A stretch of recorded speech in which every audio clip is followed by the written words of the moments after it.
नमस्कार मंडळी, आज मी पहिल्यांदाच घरी मोमोज ट्राय केले. तुम्हाला कसे वाटले नक्की सांगा.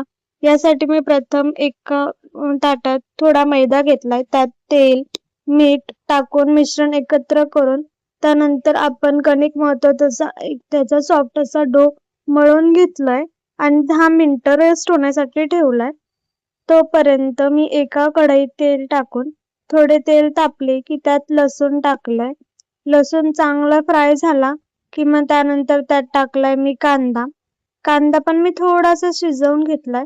त्यानंतर ऍड केली ढोबळी मिरची बारीक चिरलेली, तीही थोडी परतवून घेतली. त्यानंतर त्यात ऍड केले बारीक चिरलेले गाजर, बारीक चिरलेला कोबी आणि तेही चांगलं परतून घेतलंय. त्यानंतर मी त्यात ऍड केलं होतं मीठ, सोया सॉस चव येण्यासाठी आणि तेही चांगलं परतल्यावर 1-2 मिनिटं वाफवून घेतलंय.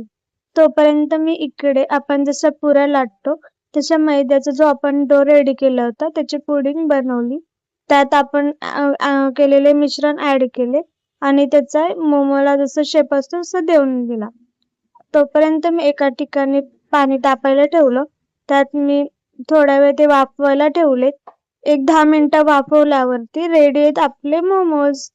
रेसिपी कशी वाटली नक्की सांगा.